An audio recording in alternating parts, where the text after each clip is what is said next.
మాట్లాడతాడు. ఈరోజు రెండవదిగా మరొక సమయాన్ని, మరొక అనుభవాన్ని నేర్చుకుందాం. ఎప్పుడు దేవుడు మనతో మాట్లాడతాడు, ఎప్పుడు దేవుడు మనల్ని దర్శిస్తాడు.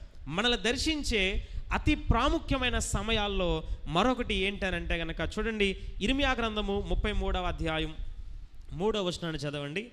ఇర్మియా గ్రంథం 33వ అధ్యాయం 3వ వచనం. నాకు మొర్రపెట్టుము, నేను నీకు ఉత్తరం ఇచ్చేదను, నీవు గ్రహింపలేని గొప్ప సంగతులను, గూఢమైన సంగతులను నీకు తెలియజేతును. చాలు. ఇక్కడ దేవుడు ఇర్మియా ప్రవక్తతో మాట్లాడుతున్నాడు. ఏమనంటే, నాకు మొర్రపెట్టుము, నేను నీకు ఉత్తరం ఇచ్చేదను. చూడండి, ఎన్నోసార్లు ఈ మాటను మనం చదువుకుంటాం, జ్ఞాపకం చేసుకుంటాం, లేకపోతే ఎక్కడైనా వాగ్దానాల్లో మనం రాసుకుంటూ ఉంటాం, వాగ్దానాలుగా రాసుకుంటూ ఉంటాం.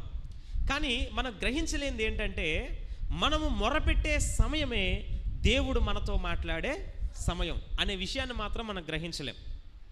నా మాట మీకు అర్థమవుతుందండి? అంటే ఎప్పుడైతే ఒక వ్యక్తి దేవునికి మొర్ర పెడతాడో ఆ సమయం ఎలాంటిదంటే, దేవుడు అతన్ని దర్శించే సమయం, దేవుడు అతన్ని దర్శించే కాలం. చాలామంది దీన్ని ఎరగక, తెలుసుకోక, దేవునికి మొరపెట్టే అనుభవము లేకే శత్రువు చేతికి అప్పగింపబడుతున్నారు. దేవునికి మహిమ కలుగును గాక. అందుకని యేసు ప్రభువు వారు కూడా ఏమన్నారంటే, మీరు శోధనలో ప్రవేశించినట్లు మెలకువ కలిగి ప్రార్థన చేయండి. ఏం చేయమన్నాడండి? మెలకువ కలిగి ప్రార్థన చేయమన్నాడు. ఏం అంటున్నారు? రాత్రి 1 గంట వరకైనా, 12 గంటల వరకైనా, 11 వరకైనా, 2, 3 వరకైనా మెలకువగా ఉంటారు. కానీ ఏం చేయరు? ఏం చేస్తారు? ఏం చేస్తారు? అదనమాట. అంటే చాలామంది మెలకువగా ఉంటున్నారు కానీ ప్రార్థన చేయడం లేదు ఇంతకీ. కాబట్టి మీ జీవితాల్లో మీరు శత్రువు చేతికి అప్పగింపబడకుండా ఉండాలంటే, శోధనలో ప్రవేశించకుండా ఉండాలంటే మీరు మెలకువ కలిగి ప్రార్థన చేయాలి.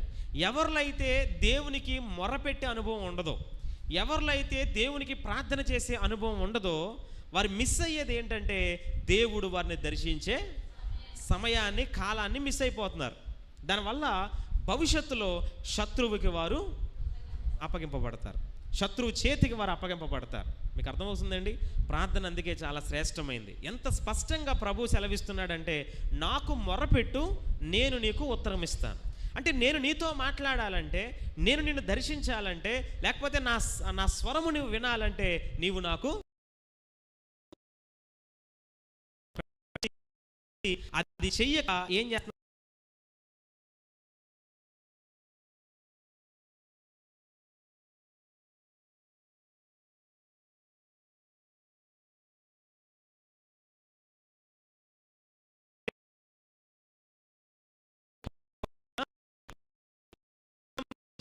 ఎన్నో గ్రహింపలేని గూఢమైన సంగతులు దేవుడు ప్రార్థన ద్వారానే వారికి బయలుపరుస్తాడు.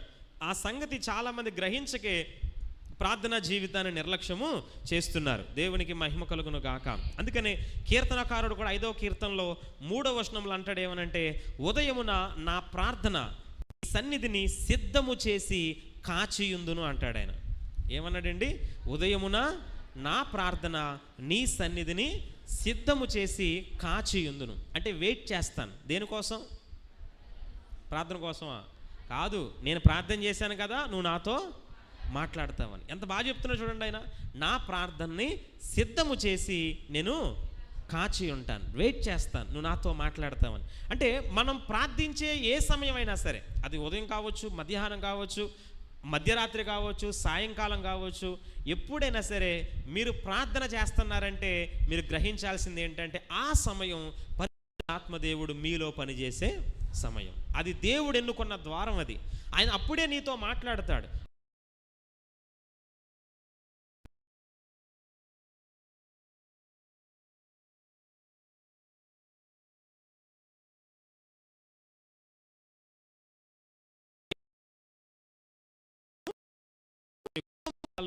ప్రార్థనా జీవితాన్ని నిర్లక్ష్యం చేసే సమస్తాన్ని పోగొట్టుకుంటున్నారు.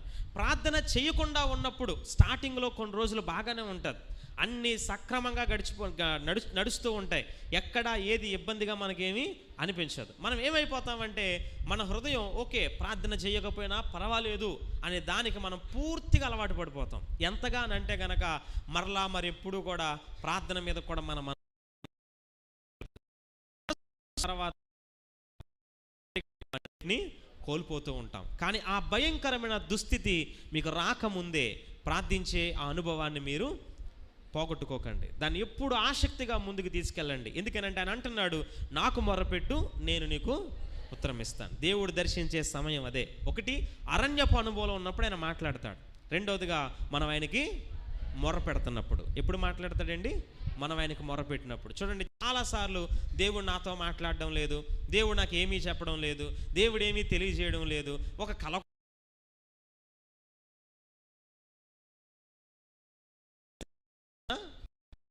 లేదు.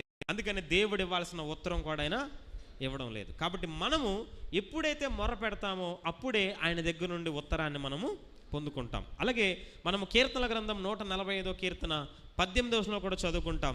తనకు మొర్రపెట్టు వారందరికీ, తనకు నిజముగా మొర్రపెట్టు వారందరికీ యెహోవా సమీపంగా ఉన్నాడు. చాలామందికి ప్రార్థన చేయమని చెప్తే ఆ మాటలు చెప్తుంటే నిర్లక్ష్యంగా ఉంటుంది. ఏం కంగారేం పడకండి.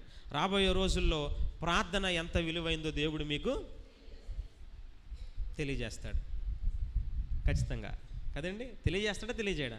ఖచ్చితంగా. ఎందుకనంటే ప్రార్థన మన చుట్టూ ఒక కంచెలాగా పనిచేస్తుంది. ప్రార్థన చేయండి ప్రార్థన చేయండి అంటే చాలామందికి ఎప్పటిలాగే చెప్తారు అనుకుంటారు కదండి. ప్రార్థన కోసం వాక్యం చెప్తున్నా కూడా పెద్ద పట్టించుకోరు చాలామంది. మాకు అక్కర్లేదులు అనుకుంటారు. ఎన్ని ఆల్నెట్ ప్రేయర్లు జరుగుతాయో ఒక్కసారి కూడా మనం కనబడం, ఒక్కసారి కూడా రాము. ఎన్ని 7 గంటల ప్రార్థనలు జరుగుతాయో ఒక్క నెల కూడా మనము రాము కదండి. అంటే అసలు విజ్ఞాపనలు జరుగుతున్నా కూడా రాము. మనం ఇంటి దగ్గర ప్రార్థన చేస్తామంటే అది కూడా ఉండదు. కానీ గుర్తుపెట్టుకోండి, ప్రార్థించే సమయమే దేవుడు మిమ్మల్ని దర్శించే సమయం. ఆ ప్రజలు ఆ సమయాన్ని ఎరగకే శత్రువు చేతికి అప్పగింపబడ్డారు. కాబట్టి మీరు అటువంటి పరిస్థితుల్లోకి వెళ్లకుండా ఉండాలనే మా ఆశ.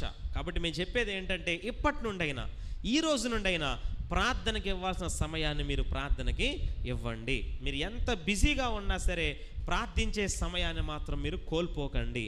దేవునికి మొర్రపెట్టండి, ఆయన మీకు ఉత్తరం ఇస్తాడు. ఆయనకు మొర్రపెట్టండి, నిజంగా మొర్రపెట్టండి, ఆయన మీకు సమీపంగా ఉంటాడు. శోధనలో ప్రవేశించుకుంటున్నట్లు మెలకువ కలిగి మీరు ప్రార్థన చేయాలి. ప్రార్థన చెయ్యకపోయిన వాడి జీవితంలో కొన్ని రోజులు మొదట్లో బాగానే ఉన్నా సరే తర్వాత శత్రువు చేతికి అప్పగించబడతాం. చూడండి, యేసు ప్రభు శిష్యులు కూడా ఆ గెత్సెమనే తోటలో ప్రార్థన చేయమన్నప్పుడు వాళ్ళందరూ ఏం చేశారంట? నిద్రపోయారు. నిద్రపోయినప్పుడు ప్రభు అన్నాడు, ఏమైనా నా కోసం ఒక గడి అయినా మెలకుగా ఉండలేరా అన్నాడు. యేసయ్యను పట్టుకోగానే అందరూ పారిపోయారు. కానీ యేసయ్య అదే శిలువ శ్రమలకి ధైర్యంగా నిలవబడ్డాడు. కారణం ఏంటో తెలుసా? ఈయన ప్రార్థన ద్వారా తను తాను సిద్ధపరుచుకున్నాడు. మన గుడ్ ఫ్రైడే రోజు మనం వాక్యం విన్నాం. ఆ సిలువను మోయడానికి గెత్సెమనే తోటకు యేసయ్య వెళ్ళి తండ్రి ఎదుట సాగిలపడి ప్రార్థన చేశాడు. ఆ ప్రార్థన చేశాడు కాబట్టి ఆకాశమందు ఒక దూత కనబడి యేసయ్యని బలపరిచిందంట. వెంటనే బలాన్ని సంపాదించుకున్నాడు ఆయన. ఆ సిలువ శ్రమలకు ఆయన సిద్ధపడి ముందుకెళ్ళాడు. కానీ మిగిలిన వాళ్ళు పారిపోయారు. శ్రమ రాగానే పారిపోయారు. ప్రభు అప్పగించబడగానే పారిపోయారు అన్నమాట. కాబట్టి ప్రార్థన చేసేవారు ఎలా ఉంటారు, ప్రార్థన చేయని వారు అలా ఉంటారు. కాబట్టి ప్రార్థన చేసే సమయమే దేవుడు మిమ్మల్ని దర్శించే సమయం. కాబట్టి మీరు ప్రార్థన చేయడానికి వచ్చినప్పుడు ఏదో కంగారుగా మనకి ఏం కావాలో అన్నీ చెప్పేసి వెళ్ళిపోవడం కాదు.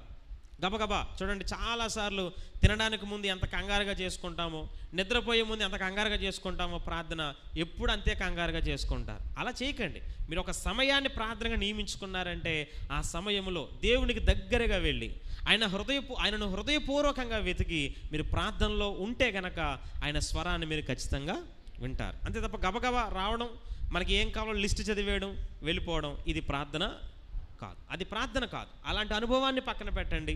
ఎప్పటి నుండైనా సరే నిజముగా మొరపెట్టండి, ఆయన మీకు సమీపంగా ఉంటాడు. ఆయనకు మొరపెట్టండి, ఆయన మీకు ఉత్తరం ఇస్తాడు. ఇది దేవుడు దర్శించే సమయం, దేవుడు దర్శించే కాలం ఇది. ప్రతి వ్యక్తి కూడా ఎక్కడ నిలవబడి ప్రార్థన చేసినా దేవుడు అతన్ని దర్శించే సమయమే ఆ కాలం గనక దాన్ని ఎరిగి ఉండండి. ప్రార్థన యొక్క విలువ ఎంత గొప్పదో తెలుసుకోండి. ప్రార్థన మీలో లేకపోతే గనక రాబోయే దినాల్లో శత్రువు మీ మీద ఏం చేస్తాడండి? ముట్టడి వేసి గట్టు కట్టి అన్ని ప్రక్కల నుండి మిమ్మల్ని అరికట్టే ప్రమాదం ఉందేమో. అందుకనే చాలామంది జీవితాల్లో ఇప్పటికే కొన్ని రకాలైన ఇబ్బందులు గుండా వెళ్తున్నారు. కానీ ఇప్పటి నుండైనా సరే మీ ప్రార్థనా జీవితాన్ని నిర్లక్ష్యం చేయకండి. మరలా మీరు ఈ వాక్యాన్ని బట్టి భేదాలు పుట్టించుకొని అలాగా ఇలాగని ఏం చెప్పుకోకండి. ఎందుకనంటే పరిశుద్ధాత్మ దేవుడు పనిచేసే ద్వారాల్ని మీ చేతులతో మీరే మూసేసుకోకండి. ఎందుకనంటే మీరు ప్రార్థన చేస్తుంటే గనక రాబోతున్న కీడేంటో దేవుడు మీకు తెలియజేసి ఉండేవాడేమో. ఏ మార్గం గుండా ప్రయాణం చేస్తే మీకు మేలు కలుగుతుందో, ఏమి చేస్తే మీ జీవితాల్లో విడుదల వస్తుందో దాన్ని మీకు తెలియజేసి ఉండేవాడేమో. ఎవరైతే ప్రార్థించేవారుగా ఉంటారో వారికి దేవుడు ఎప్పుడు దగ్గరగా ఉంటాడు, వారు దేవుడికి ఎప్పుడు దగ్గరగా ఉంటారు. కాబట్టి దేవునికి సమీపంగా వెళ్ళడానికి ప్రార్థన అనేది గొప్ప అనుభవం గనక దాన్ని నిర్లక్ష్యం చేయకండి. ఎప్పుడో ఒకసారి కాదు కానీ ప్రతి దినము కూడా దేవునితో మన సహవాసం చేసేవారుగా ఉందాం. దేవుడు ఈ కొద్ది మాటల్ని దీవించును గాక.